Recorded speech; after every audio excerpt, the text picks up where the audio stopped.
So maybe we will start this by having each of the panelists say something brief about AGN feedback and maybe what do you think the big, maybe just to get the discussion started, what do you think the biggest problems are? What's the biggest unsolved problem? What keeps you up at night, to paraphrase James Bullock and dark matter concerns? Okay, well, I think the problems are many, but... It was supposed to be Carlos Frank. Huh? Carlos was the one who was quoted as saying that keeps him up at night. Okay, well, James repeated. Yeah, but he was using James' paper. Right. Actually, it's on paper. If you're losing sleep over dark matter, you need to get some perspective. Here's a second mic, so we can have two. Well, I mean, I think there are a lot of... What is that?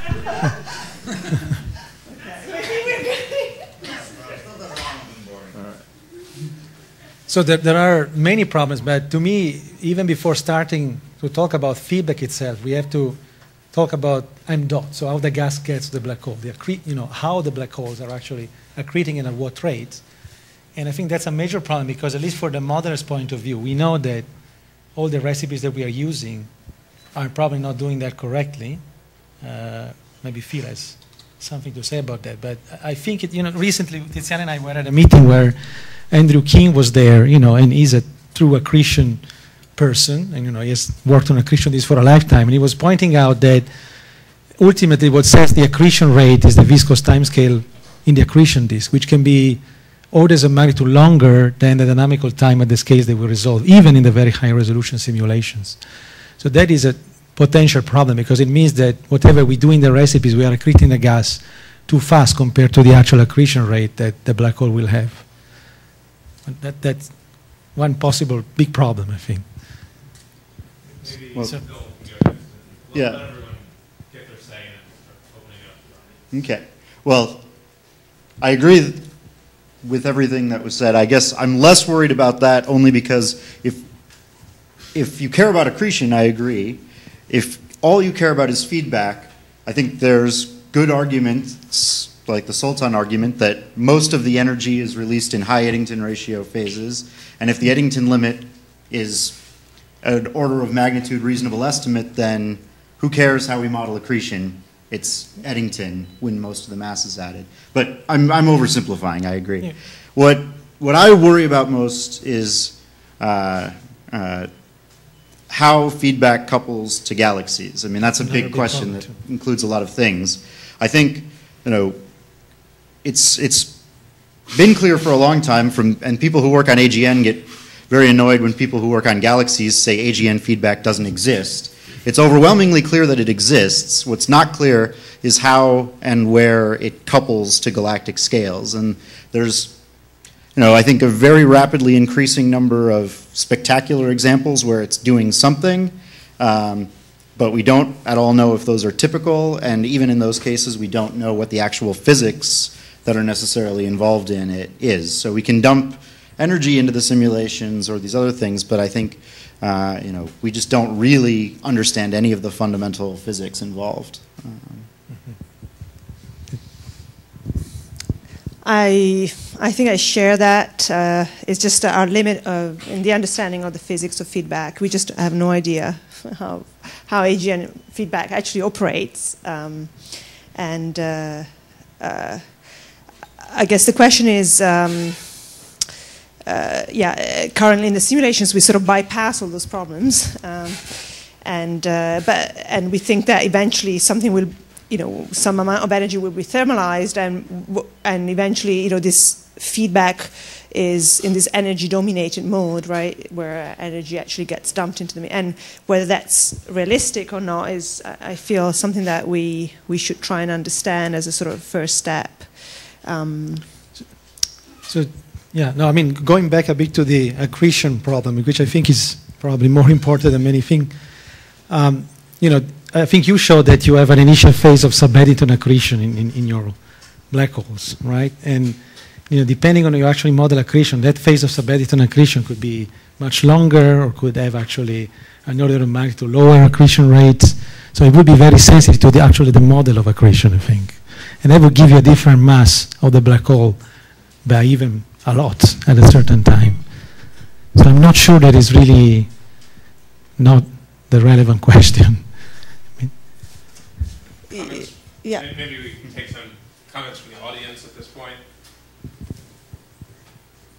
Nick. It's more like a question than a comment.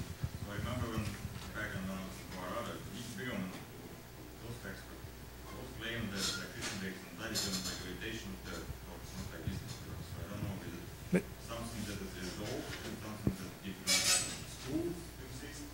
But, well, I think I mean, there are people who actually model gravitational torques as an effective viscous torque. You can make an alpha disk out of a gravitationally unstable disk if you want. It's a simple prescription because you have to assume that there's an alpha that is valid everywhere, which is, yeah, which is not. So there's, I think the debate is still, yeah.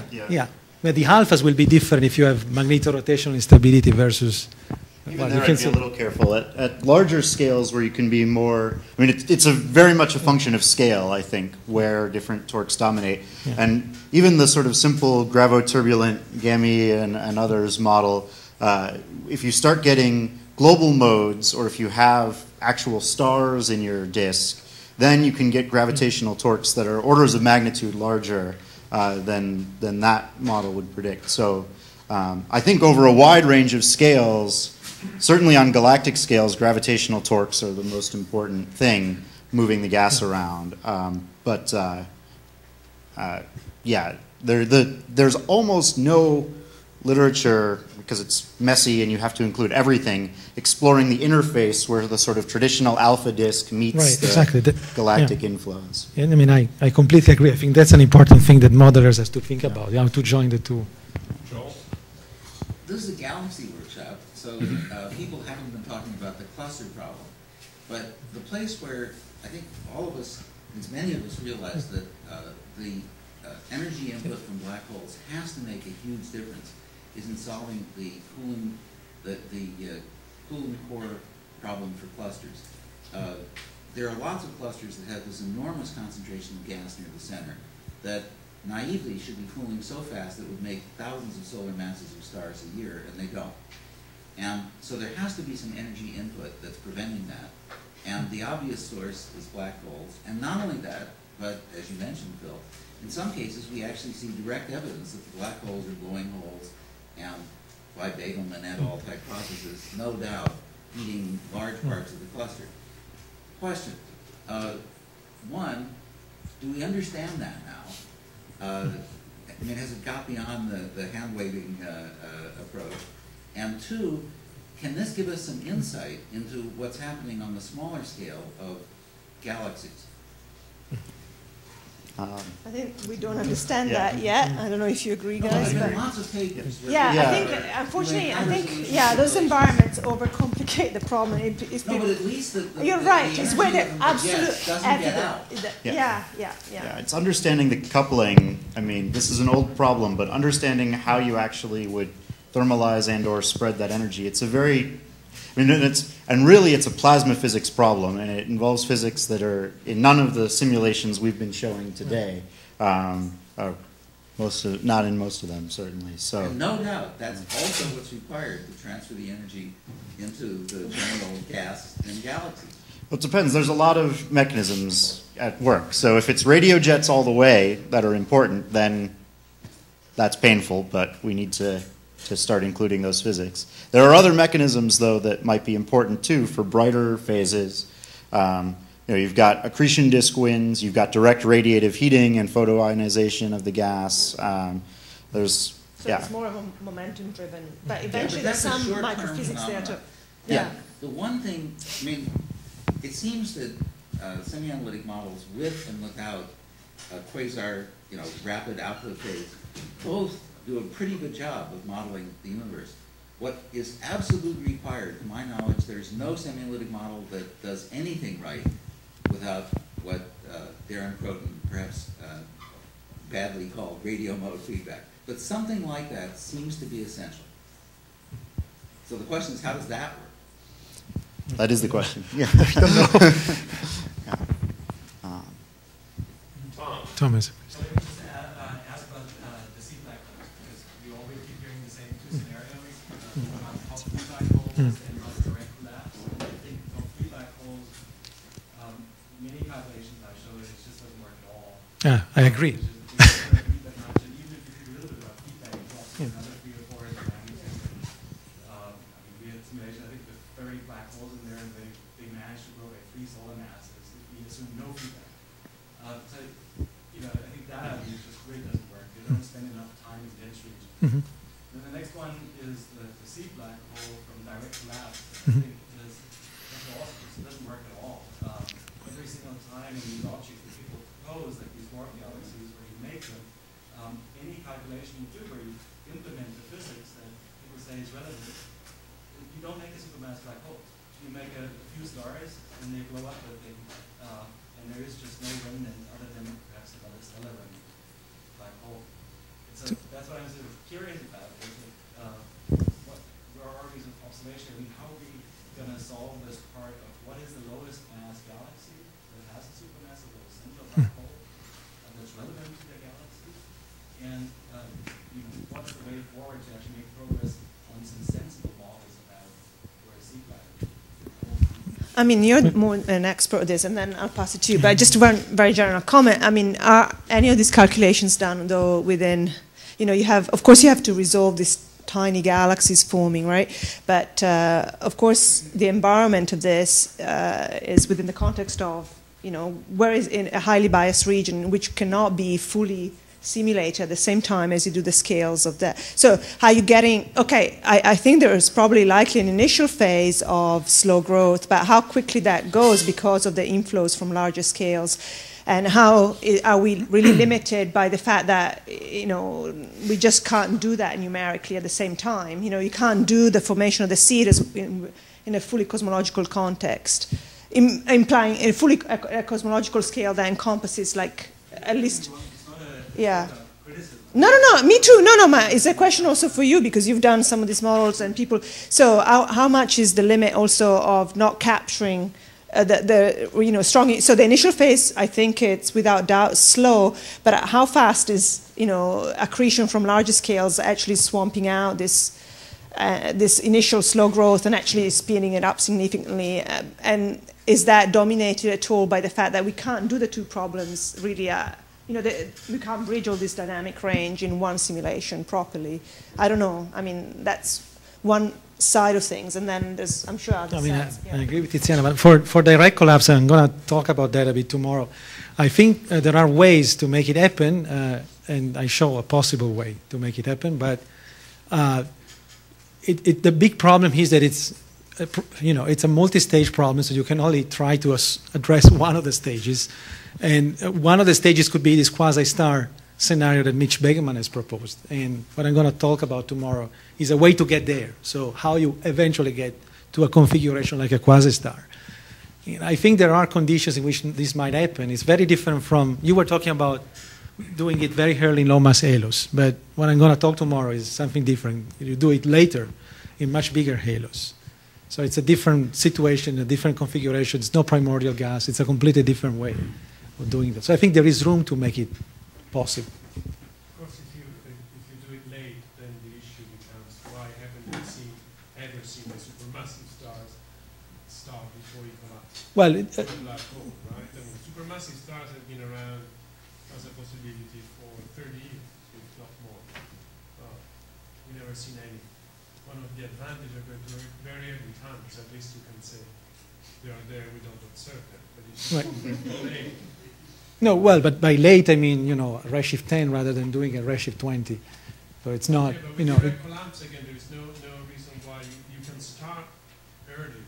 As far as I understand, there is no way, I don't see why you would stop the process at a late time. There would still be situations somewhere where you get right, yeah. to the 5 solar mass stars.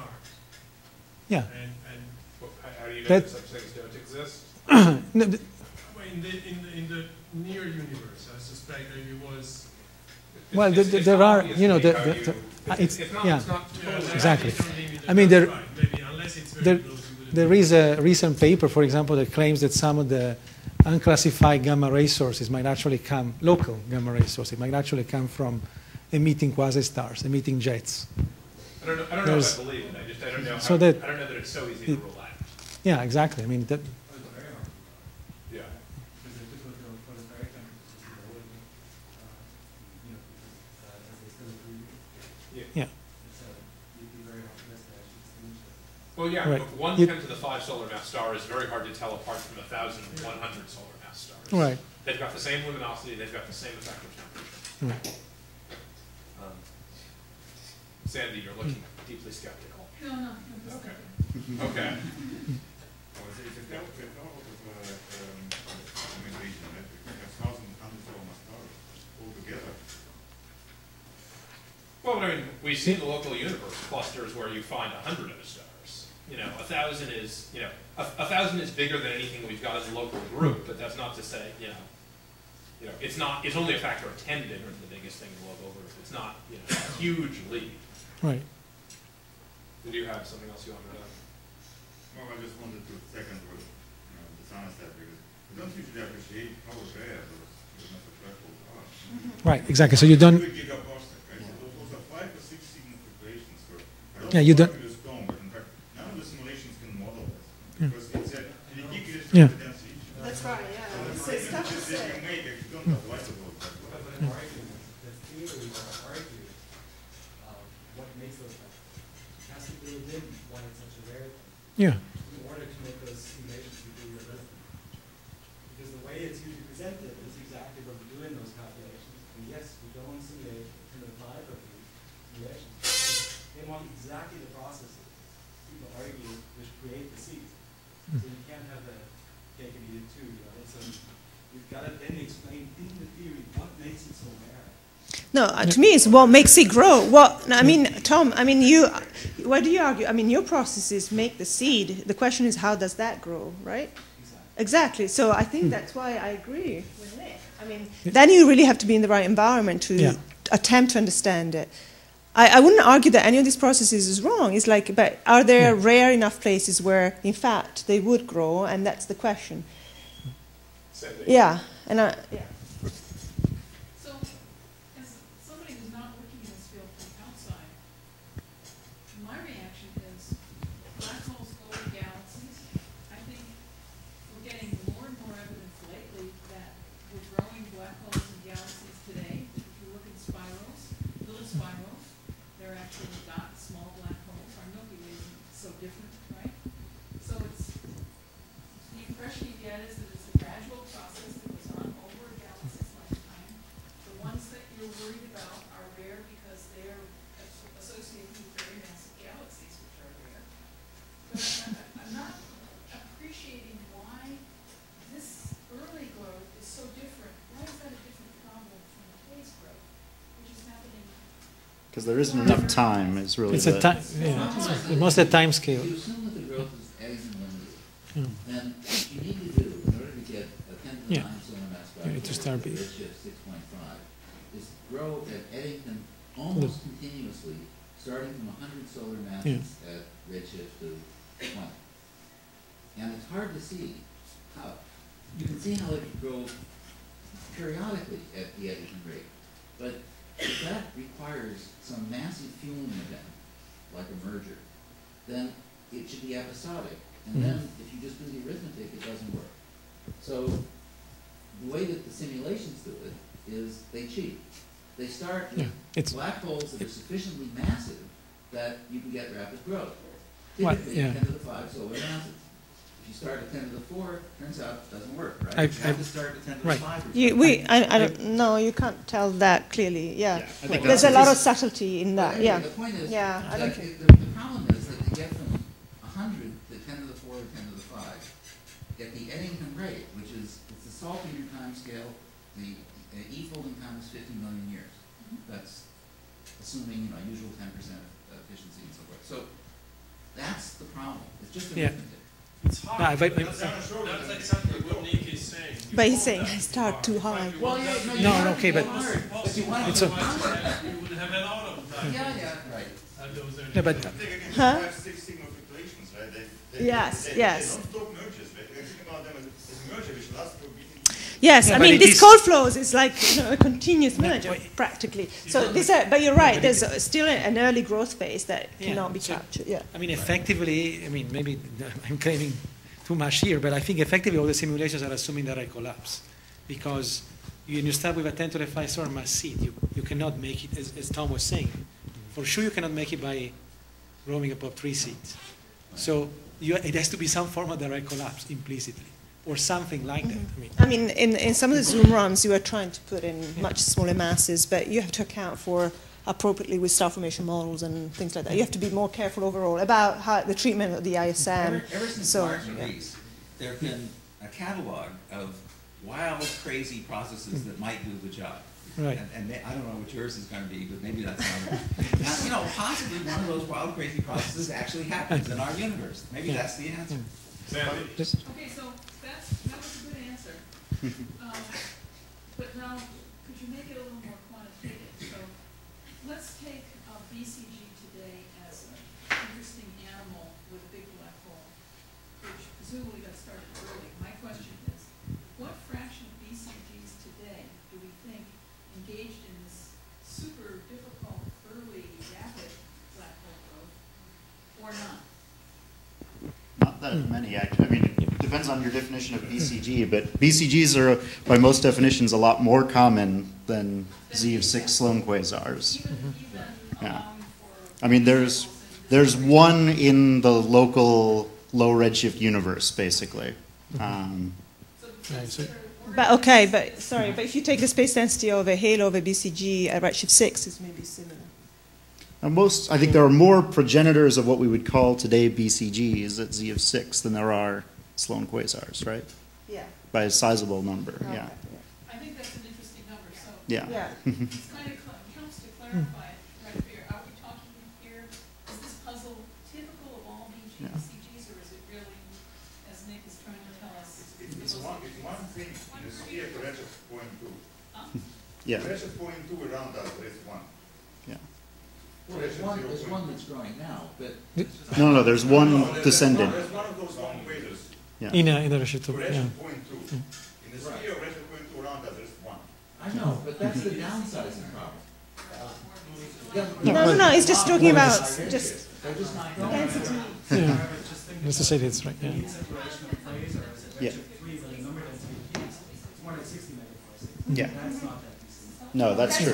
It's like We really always use responsive. this for the Sloan quasars. We love to exaggerate this timescale issue, Mhm. and boy, it's difficult. And I don't get it. This is a factor of 3 maybe difference in time that you have. Redshift 3 versus redshift 6. And our theories are definitely not in that regime. The factor of 3 makes any difference. Yeah. I'd say for the Redshift 6 That's true. It's already. Yeah. I mean, one thing I would say, I mean, this is not as much as you three what I've been working on, but I actually am optimistic that for the more normal things, the things at these redshifts and even in lower mass things today that may be moving on to these relations, I actually am optimistic that there's observational progress happening and in the future. I mean, we heard about some of the improvements in mapping out more black hole masses. There's a lot of people really pushing on lowering the mass scale where we have a census of black hole masses and, figuring out whether there is an M sigma relation in low mass galaxies. Do dwarfs have black holes, and do those black holes know anything about the systems they live in? I think that's going to be a really powerful constraint. And, Well, also there's the central star cluster black hole connection in these small galaxies, and maybe that's a clue that the central star clusters has something to do with the black hole. All right, Yeah. that seems like a good place to stop, and we are about at the end of time, so that wasn't meant to be philosophical, that was just so I think we should end the discussion there and thank the panelists.